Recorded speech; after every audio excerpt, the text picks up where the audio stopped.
Buenas tardes. Hoy recordaremos uno de los casos más tristes que ha enfrentado nuestro país. Hace menos de un año enlutó a Colombia.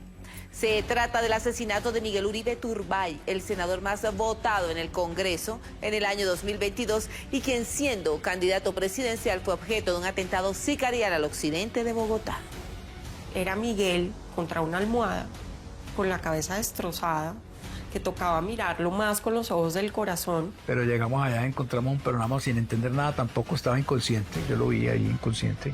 Fue extremadamente doloroso. Yo creo que uno en ese momento como que entra en un estado que no entiende muy bien qué está pasando. La palabra perdón es sin duda una de las más complejas, pero necesarias de pronunciar en el diccionario de la familia Turbay Tarazona. Aquí les contaremos por qué. Soy Diva Yesurún, la única diva de la televisión colombiana. Aquí comienza la historia de Miguel Uribe Turbay, una investigación producida por Fernando Chacón. Comenzamos. Si Miguel no se rinde, por favor, no se rindan, no se rindan. Yo le suplicaba, no se rindan. Su presencia era muy llenadora en la casa. Sus consejos.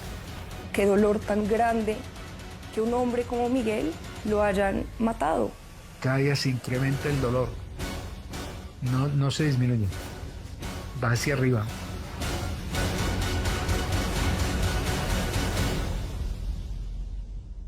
Salud mental, el principal problema en Bogotá, en Colombia.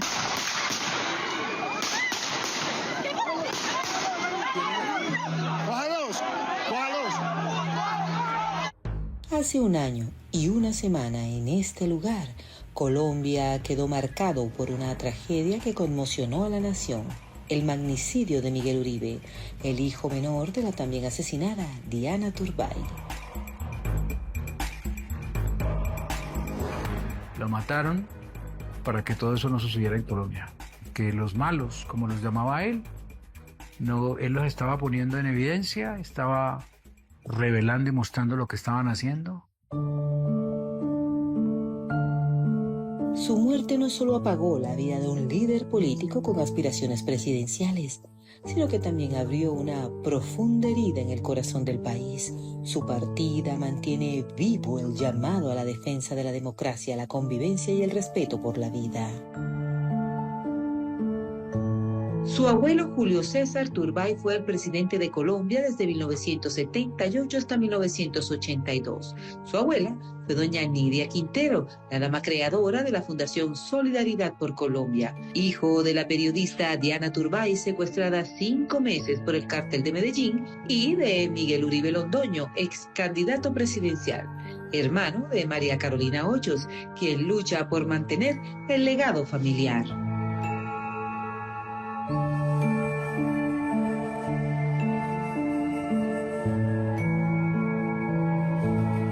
Sin duda, el dolor más grande en la vida de Miguel fue la muerte de su mamá.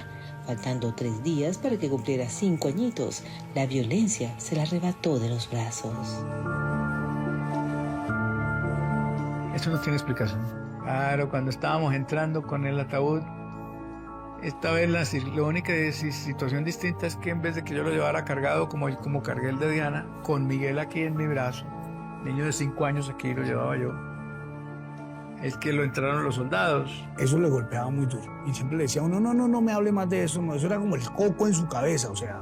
Se conmocionó mucho en ese momento de no poder disfrutar ese momento con su mamá. Y siempre decía, si mi mamá entregó su vida por la paz y por este país, yo no puedo hacer menos. Dicen que era un niño prodigio, era bueno en casi todo, gran estudiante, enorme carisma, bien expresado, apasionado por el ajedrez y además era muy guapo. Cada uno de sus artículos era conservado con mucho recelo por su familia. Y fue tambor mayor al final, que se ganó la batuta de plata. Y yo tengo su batuta aquí con la que dirigía por supuesto, todo lo que yo tengo de Miguel aquí está guardado para Alejandro. Cuando él tenía 15 años y empezó yo le enseñé el ajedrez, yo le mostré Y Miguel se interesó tanto por el ajedrez que resolvió que se le iba a enseñar a jugar a los niños. Y creó una fundación para enseñar ajedrez a los niños. Él dijo, si los niños aprenden ajedrez durante los 5 primeros años de edad, los niños se forman distinto a como se están formando hoy. Y en todas las cosas que él hacía, desde muy joven, cuando empezó su fundación de ajedrez, después cuando se lanza al consejo, siempre su propósito fue muy claro, ¿no? La paz y la seguridad del país.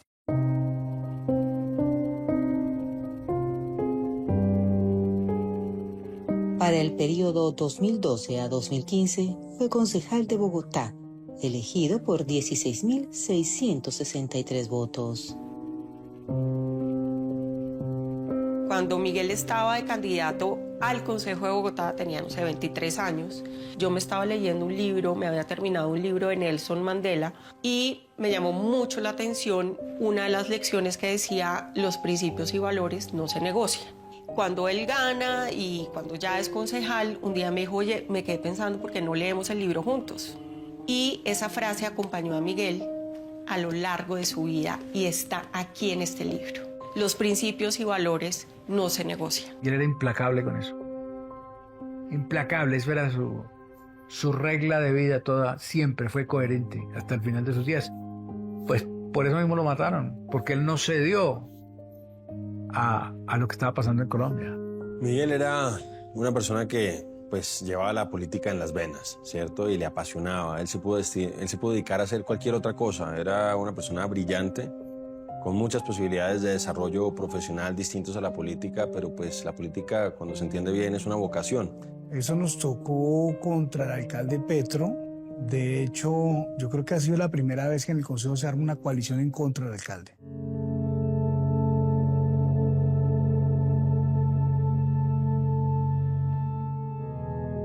También fue secretario de gobierno durante la alcaldía de Enrique Peñalosa. De los proyectos que más tuvimos nosotros, recuerdo, fue el tema de Metro, porque yo era presidente de la Comisión de Hacienda, cuando tuvimos que crear la empresa Metro, sacar los recursos, luego sacar el préstamo, autorizarlo para que pudiera funcionar esa empresa y operar, y pues de eso cuenta hoy el Metro, que ya es una realidad. Y la segunda, tantos años viviendo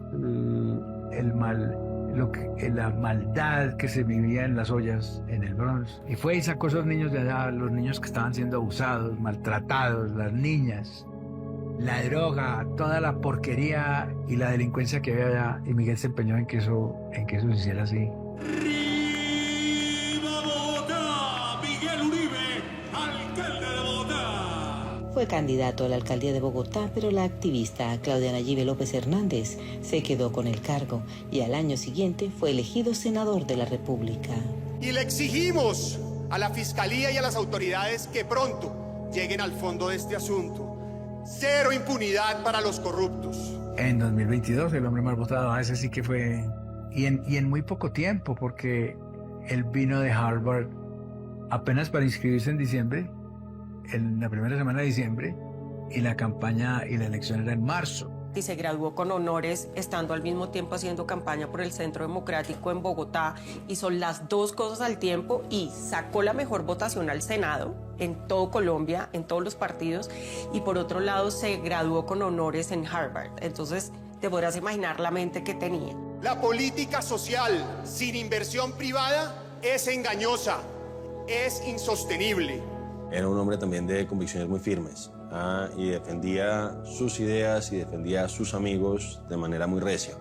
Entonces, claro que él tuvo confrontaciones encendidas en el Congreso de la República, en algunos medios de comunicación. Yo admiraba mucho sus debates, me encantaba verlo y me sorprendía mucho, no me dejaba de sorprender. Por un lado me daba miedo decir, juepucha, se está yendo con toda en la oposición.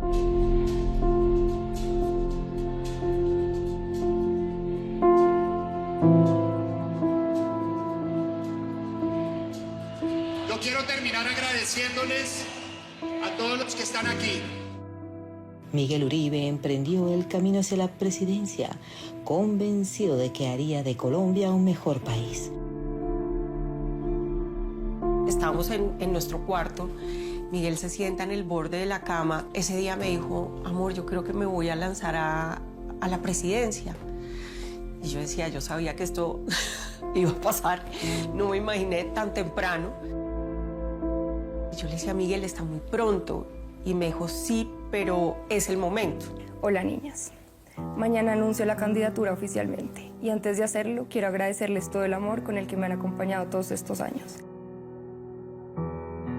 Pero muy rápido me enamoré de su sueño y verlo a él hacer lo que hacía todos los días con la pasión, la dedicación, el amor por Colombia que lo hacía, era inevitable no enamorarse de ese sueño con él y de no querer acompañarlo y de no estar convencida realmente de su causa.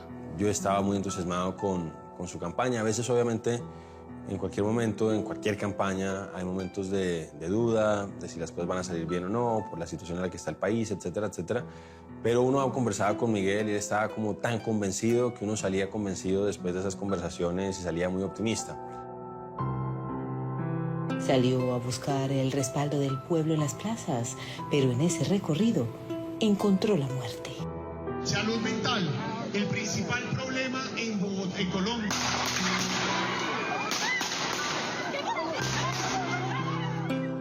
Tenía ciertos temores de seguridad, pero nunca pensar, pues, que lo que siempre hemos hablado con la familia, si él hubiera tenido ese miedo de verdad que lo fueran a matar, pues muy seguramente por su hijo él no iba a exponerse tanto. Pues tristemente supimos que en una reunión en Bosa, pues el tipo que había estado articulando el homicidio de Miguel había estado en esa reunión. Yo estuve en la reunión en Bosa, por ejemplo. Cada día se incrementa el dolor, no se disminuye, va hacia arriba.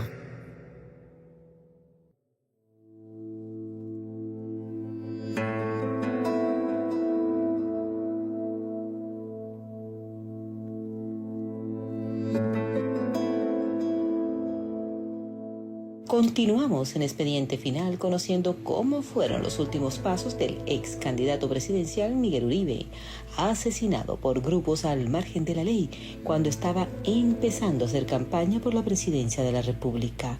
María Claudia Tarazona, sin duda, fue el gran amor de su vida. Ellos se conocieron hacia 2011. Juntos trabajaron en la campaña por la alcaldía de Bogotá. Todo comenzó con una linda amistad. Yo tengo un libro así grandísimo que él hizo, que lo cosía a mano. Todo lo diseñó él para un cumpleaños mío. Se dedicó a hacerlo con las niñas, ¿no? Entonces, bueno, este fue mi regalo de cumpleaños, todo hecho a mano por él. Le hacía bolsillitos y metía sorpresas en los bolsillos.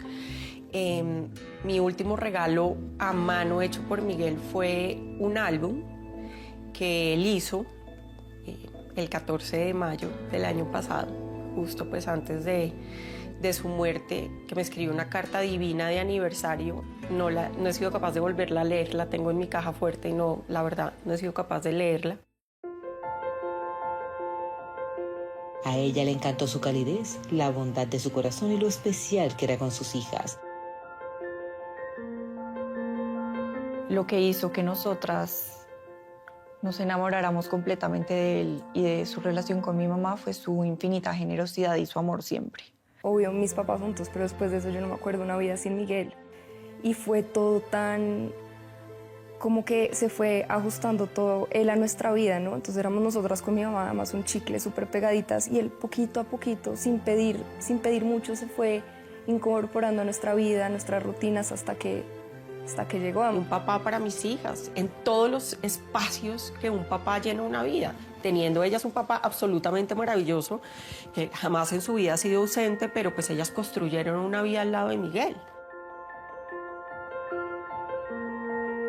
María Claudia fue su mayor motivo de inspiración para componer canciones. Miguel, además de melómano, era muy buen músico.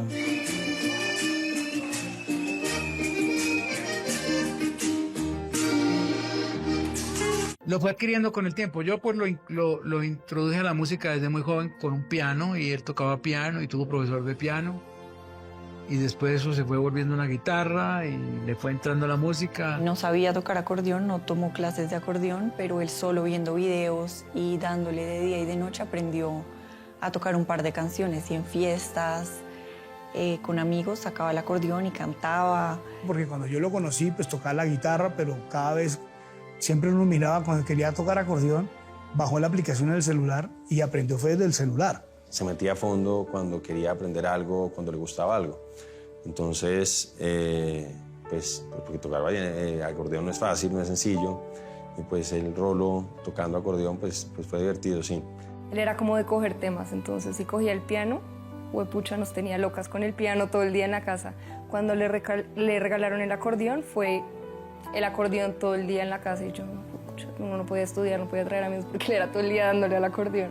Disfrutábamos mucho la música juntos en el piano que tenemos aquí en la sala, que fue pues, el piano en el que aprendió Miguel. Yo esta es la hora que no puedo ir todavía vallenato sin llorar. Hola, un saludo especial. Aquí estoy subiendo a Monserrate. Como saben ustedes, normalmente troto, pero esta es una fecha especial.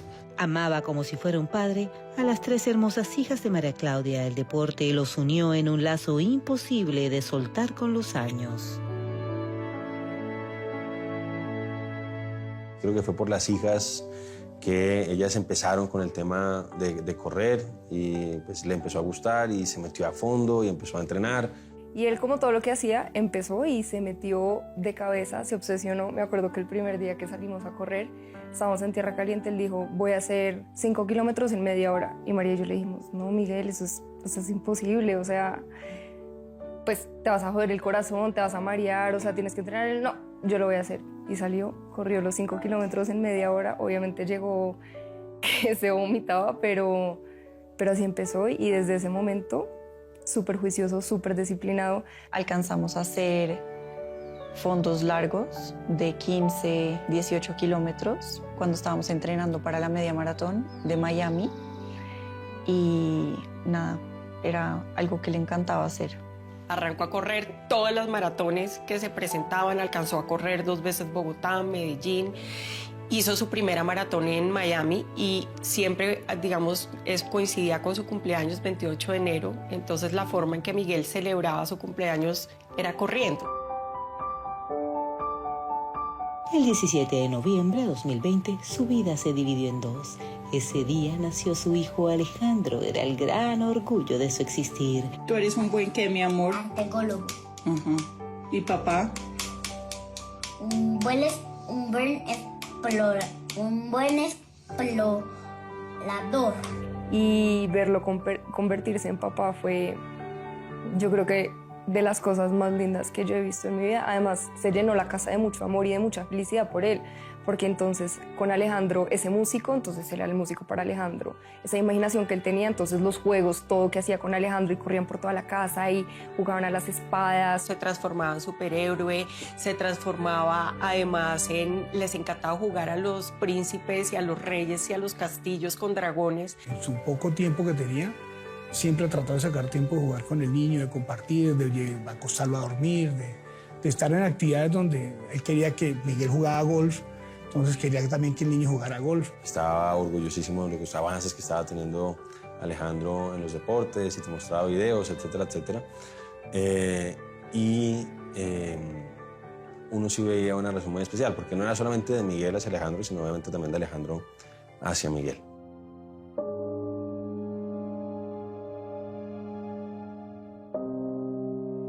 Ese día Miguel salió temprano a cumplir su agenda de compromisos. Tenía 4 eventos muy importantes. El primero, reunirse en un foro con ex compañeros de estudio de la prestigiosa Universidad de Harvard. Luego tendría un encuentro con un grupo de magistrados. Una cita con unos electores en el parque El Golfito de la localidad de Fontibón. Y al final del día iría con María Claudia y el niño a comer pizza. Nunca, ni en el más turbio de sus pensamientos, se le ocurriría que la tragedia los estaba esperando. Se entró a cambiar. Yo le dije, dame 2 minutos. Entonces se quedó mirando a Alejandro y me dijo, no vayas, quédate con Alejandro, nos vemos cuando yo regrese. Se tiró en la cama, nos abrazó, me abrazó, te amo, te amo. Nunca supe yo que iba a salir a ese parque a eso, sino que simplemente pues debía tener una actividad como la que él tenía porque él vivía supremamente ocupado. Es inconcebible que Miguel estuviera haciendo política ese día en ese parque parado en una caja de cerveza con 100 personas. Salud mental, el principal problema en Bogotá, en Colombia.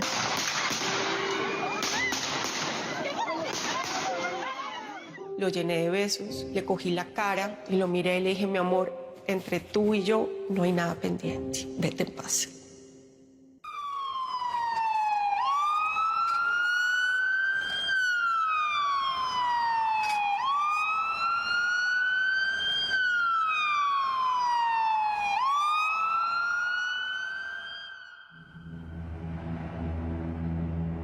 El canal Caracol abre el expediente final de Miguel Uribe Turbay, quien según su padre, desde un principio y a título personal, asegura que Miguel planteó a la Unidad Nacional de Protección la urgente necesidad de tener un esquema de seguridad mucho más robusto, pero que no fue escuchada su petición. Esto fue un crimen de Estado, porque hubo la participación, sea por omisión o por acción, de la Dirección Nacional de Inteligencia. Además, la de la Unidad Nacional de Protección. La Unidad Nacional de Protección no le quiso dar protección a Miguel, por más que digan que él no la pidió. Mentira, sí la pidió. No, totalmente. Miguel pedía seguridad y no se la daban. O sea, fue insistente con eso, más de 20 oficios. O sea, sabiendo el riesgo que le estaba corriendo, ¿cómo no se la daban? Están todas las pruebas donde Miguel pedía que se aumentara su seguridad tanto en Bogotá como en otras regiones del país, y lo que la UNP en ese momento responde es que Miguel debe repartir la seguridad que él tenía en ese momento para toda su familia. La Unidad Nacional de Protección expide la resolución DGRP 011-827 de 2024, 14 de noviembre de 2024. ¿Quién la firma? Augusto Rodríguez Ballesteros, el director general. ¿Qué dice Augusto Rodríguez en el artículo primero del resuelve? Las medidas de protección serán extensivas al núcleo familiar. Y en ese núcleo familiar inclusive estoy incluido yo. Me incluye a mí. ¿Y él qué ha dicho? Que es que Miguel dividió el esquema. Que eran para él solo las 6 personas, donde las 6 personas hay 2 que son conductores que son de la UNP, que entonces escoltan no 11 sino 4 y algunos tienen que descansar. Fueron incapaces de detectar oportunamente la amenaza que se cernía sobre Miguel, lo terminan asesinando y entonces la responsabilidad, según lo que da a entender el señor director de la Unidad Nacional de Protección, es de Miguel. Entonces yo sí le dije a él que respetara y que dejara a esa familia tranquila, que dejara de revictimizar a los familiares de Miguel Uribe. Y pues probablemente en los próximos días vamos a ver la imputación de cargos por la omisión en su labor de cuidar y de proteger la vida de Miguel. Y por supuesto hay un hecho probado, si Miguel hubiera tenido protección, pues no lo hubieran matado. Entonces esa responsabilidad está ahí y va a tener que pagar por la justicia también.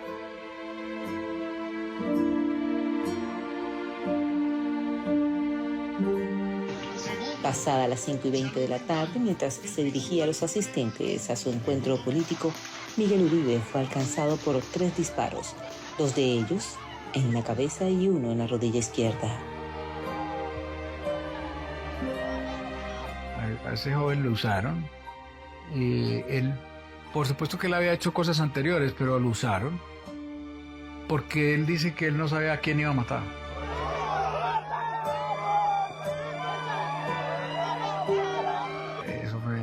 Esos 5, nos demoramos entre de la casa María Claudia al centro médico de Fontibón casi 1 hora, poco más de 55 minutos. Pero llegamos allá, encontramos un peronamo sin entender nada, tampoco estaba inconsciente, yo lo vi allí inconsciente. Esta era la manilla que tenía Miguel ese día, que estará aquí en mis manos hasta el fin de mis días. Porque es que además era Miguel contra una almohada, con la cabeza destrozada, que tocaba mirarlo más con los ojos del corazón, porque obviamente pues la bala impacta y la onda destruye la cara completamente. Entonces Miguel era pues inflamado, no lo podías reconocer bien. Inicialmente fue llevado al centro médico Medicentro de Fontibón. Allí recibió los primeros auxilios y luego fue trasladado a la Fundación Santa Fe. Ahí comienza el Vía Crucis para Colombia. Había momentos en que nosotros de verdad sentíamos que Miguel se iba a recuperar, porque uno sentía la vibra, sentía tanta gente rezando, y yo creo que eso nos dio la esperanza en algún momento de que así fuera, ¿no? En un momento Miguel estaba bien y a la hora estaba haciendo un choque septicémico. Y a la siguiente hora estaba estable otra vez. Y a la siguiente hora estaba respirando solo y decíamos, wow, esto es un milagro. Pero a la medianoche había que conectarlo de nuevo. Entonces esto era así. Y el nivel de ansiedad, de estrés, de angustia, de desespero, de no, se va a morir, se va a morir, se va a morir, no te mueras. ¿Quién te puede sostener sino Dios en ese momento? Fueron momentos muy dolorosos, momentos también de esperanza, porque hubo momentos, pues hasta donde uno sabía, yo pues conocía a los partes a través de la familia y había momentos en que realmente hubo mucha ilusión y mucha esperanza. Fue extremadamente doloroso. Yo creo que uno en ese momento como que entra en un estado que no entiende muy bien qué está pasando y como que se aísla un poco del mundo y de la realidad. Para que no fuera a autoinfligirse algún daño por moverse o tal, por eso era que lo tenían sedado, pero él luchó por sobrevivir. Y una de las cosas que yo creo que muestra, porque incluso en esa situación de clínica en la que él estaba, y en medio de esa situación tan difícil, pues uno sentía que él estaba aferrado a la vida. A las afueras, docenas de personas lo acompañaban con conmovedoras cadenas de oración, sin importar la lluvia, el sol, el frío ni la hora. Colombia siempre estuvo presente en cada vela, en cada flor, en cada oración y en tantas lágrimas. De los milagros más grandes que a mí más me emociona y me conmueve todavía es haber visto a un país unido alrededor de Miguel. Y no solamente el país, quiero decirte que en muchos lugares del mundo la gente oraba unida por Miguel. Yo creo que Miguel pudo sostenerse con vida a semejante brutalidad que le hicieron durante esos 2 meses gracias a la oración. Recibimos noticias de todo el mundo. Esa fuerza Miguel, lo que hizo Carrera fue fuerza Miguel. No paró nunca. Quienes estaban a puerta cerrada con él sabían que Miguel seguía aferrado a su vida por no dejar a su niño Alejandro. El guerrero luchó incansablemente por cortar la cadena de dolor y que no se repitiera su historia. Como que para mí era estar acá en la casa, cuidar a Alejandro mucho, mucho, mucho, mucho, porque mi mamá estaba pasando mucho tiempo en la clínica. Entonces yo decía, si hay algo que Miguel quisiera que nosotras estuviéramos haciendo en este momento es no descuidar a Alejandro y que no se sienta solo. Sabiendo de ese amor tan grande que él sentía por Alejandro y que él no se quería ir, por encima de cualquier cosa él quería quedarse, y por eso fueron como 2 meses en los que Miguel estuvo dando esa batalla heroica contra la muerte. Y yo digo, Miguel desafió el umbral de la muerte para demostrarnos su amor, para demostrarnos cuánto nos amaba, cuánto amaba a su hijo, a las niñas, a mí, cuánto amaba a Colombia, cuánto quería seguir viviendo, porque me lo decían los médicos todos los días, es inexplicable que Miguel haya sobrevivido a eso. Durante 65 días, Miguel libró la batalla más difícil de su vida. Su familia y el país entero lo acompañaron en cada segundo. Hubo jornadas en que la esperanza parecía desvanecerse y en otras se creía que era un milagro latente. Y eso es muy difícil porque claro que hubieron muchos momentos en donde Miguel estuvo bien y donde la esperanza como que se encendía y los médicos nos daban unos pronósticos que eran loquísimos, que nadie nunca se imaginó cómo llegar ahí, pero también hubieron unas caídas muy fuertes y después como de estar tan cerca a la muerte. Y cuando llegó me dijo el doctor Joaquín, Miguel está vivo, pero su estado es muy crítico, no sabemos qué va a pasar. Hicimos algo que en Colombia no se había hecho nunca, es una cirugía en su cabeza, que es la primera vez que lo hacemos porque no tenemos más recursos. Su inflamación es gigantesca, no sabemos qué va a pasar con el tallo cerebral. Y yo me desvanecí, me tiré al suelo y le dije al doctor Joaquín, no te rindas, Si Miguel no se rinde, por favor, no se rindan, no se rindan. Yo les suplicaba, no se rindan. Si él nos está demostrando que puede y que está sobreviviendo y que está logrando, por favor, no se rindan.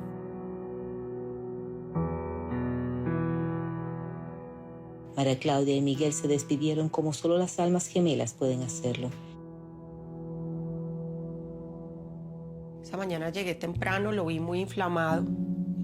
Llamé al doctor Hakim y le dije, doctor, veo a Miguel muy mal. Me dijo, sí, ya me informaron, estoy yendo para allá. Hazme una llamada, una videollamada. Y me dijo, Miguel volvió a sangrar, hay que operarlo. Y yo, mi corazón, mi conexión con él, yo dije, esto ya está muy grave. Entonces yo me acosté encima de Miguel, lo abracé acá en el cuello, en la espalda, en el cuello aquí, lo abracé, metí las manos por debajo de la espalda y le dije, mi amor, si es tu momento, vete tranquilo. Lo llené de besos, le cogí la cara y lo miré y le dije, mi amor, entre tú y yo no hay nada pendiente. Vete en paz. Y esto fue el jueves. El domingo estuve en la clínica, lo vi muy mal, ya lo habían operado.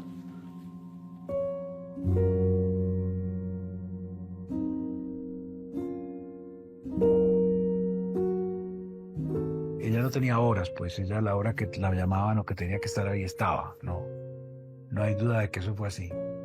Pero nosotros estábamos ahí listos siempre.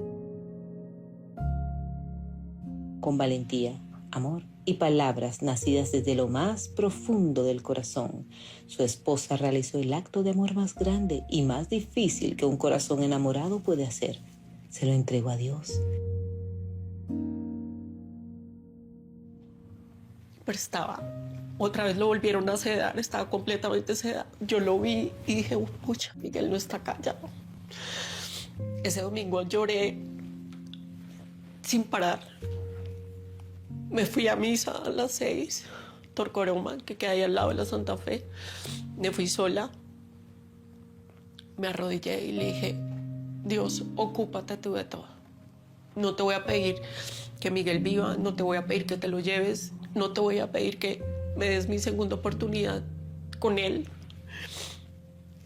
Te voy a pedir que te ocupes tú de todo. Te entrego a mis hijos, te entrego a Miguel y me entrego yo a ti. Y me vine para mi casa a estar con mis hijos y a las 3 de la mañana me avisaron que Miguel se había muerto. Cuando salimos el domingo 10 de agosto de la clínica a las casi 11 de la noche, como salíamos todos los días, y lo que menos esperábamos cuando nos acostamos es que a las 2 de la mañana nos llamaran a decirnos que a Miguel se le había parado el corazón. Lo que nunca me imaginé en la vida verlo antes de cumplir 40 años. Fue horrible. Entonces, nada, yo entré, le cogí las manos, le cogí la cara, todavía su cuerpo estaba caliente todavía.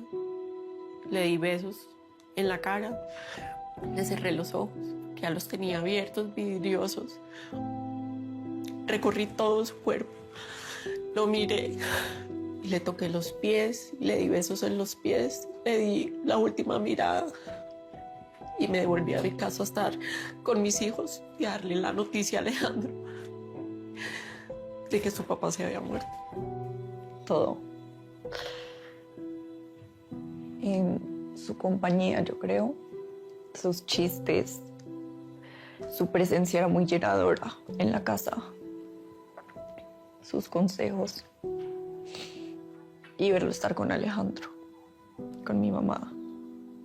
Es como una parte de la familia que ya no estaba y me hace mucha falta.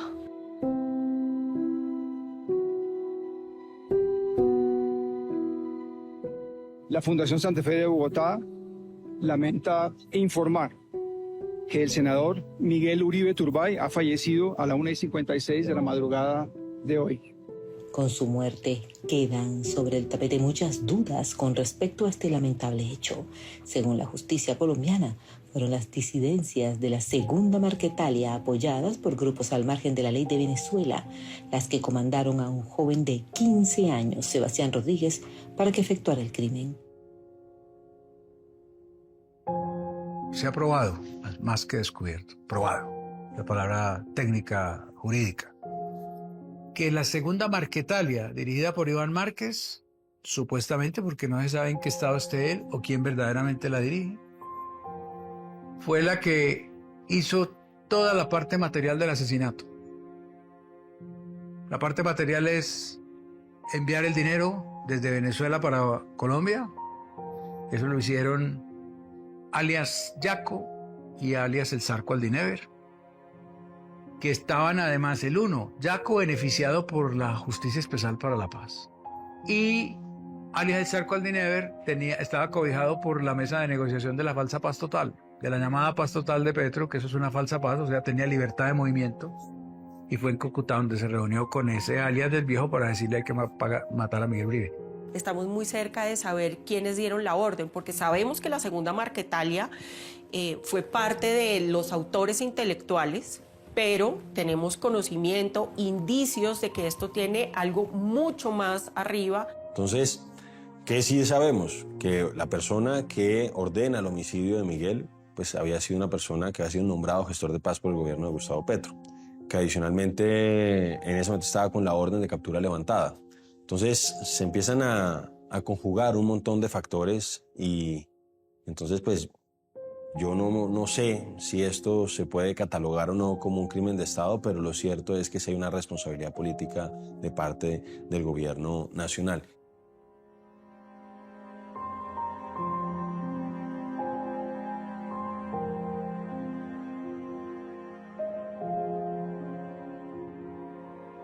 Queda la duda de si es hora de cambiar el sistema penal para los menores, de por qué Miguel no contaba con el sistema de seguridad que solicitó, por qué lo mataron, hasta cuándo Colombia seguirá enfrentando el ver asesinar a sus líderes. La palabra perdón no está en el vocabulario de don Miguel Uribe. Hay un crimen de Estado, esto le convenía mucho a esa organización criminal que hoy la ha denunciado Angie Rodríguez. Es que ya tenemos una prueba adicional. Ella misma está diciendo, hay una organización criminal en la Casa de Nariño. Y ella en su declaración, en su entrevista que hizo, dice, yo no quiero que me pase lo mismo que a Miguel Uribe. Y después le vuelven a preguntar y como que ya lo duda. Pero ¿qué queda claro?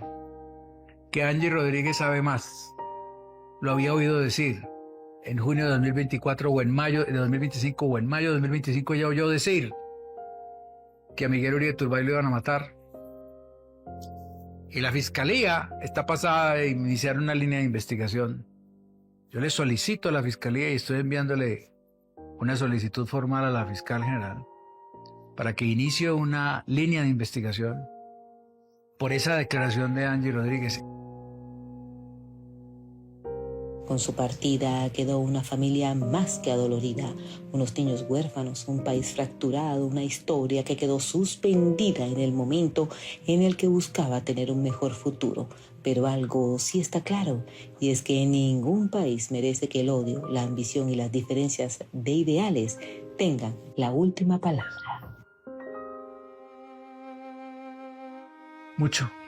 Cada día es más triste, cada día es más fuerte. Cada día se incrementa el dolor, no se disminuye, va hacia arriba. Pero eso me da mucha fuerza, eso es lo que me da la fuerza para estar haciendo lo que estoy haciendo y para llevar sus banderas y su legado mucho más lejos, va a trascender. No, yo creo que es esa forma de trabajar, de querer este país. Eso era... Miguel tenía unos sueños muy grandes. Y yo creo que eso lo motiva a uno, pero porque al principio uno queda como aburrido, que no quiere saber de nada. Siempre tendré buenos recuerdos de él y con la motivación de que sí podemos hacer cosas por nuestro país. O sea, lo que yo siempre he dicho es que hay que hacer que esa Colombia por la que Miguel dio su vida, esas luchas por las que, o sea, esas luchas que él daba, pues la idea es que nosotros desde nuestro partido las sigamos dando. Y en el caso mío particular, por esa relación estrecha que teníamos, pues sí, yo sí quiero, pues en cierta manera, seguir encarnando la forma de hacer política que él tenía. qué dolor tan grande que un hombre como Miguel lo hayan matado. Entonces, volver a ese mensaje me recuerda que hay que amar mucho a Colombia, hay que cuidar mucho nuestro país y que no se puede perder la esperanza. Y precisamente su pérdida y su dolor fue lo que lo llevó a ser tan grande como fue, y debo yo también transformar el mío.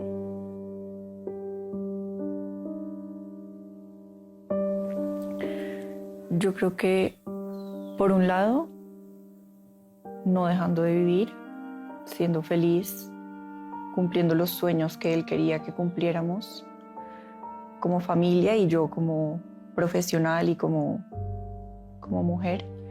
Y por otro lado, viviendo una vida con principios y valores, que fue lo que más me quedó de él.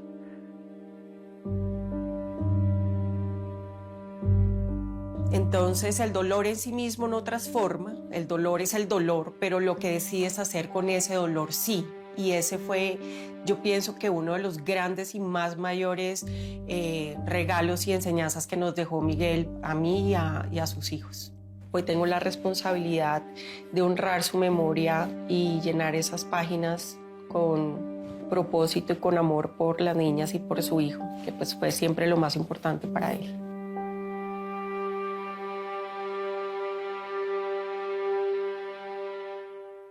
Colombia siempre va a recordar con mucho cariño y con una enorme admiración a Miguel Uribe. Hasta aquí un capítulo más de Expediente Final. Nos vemos dentro de 8 días con otra historia de impacto.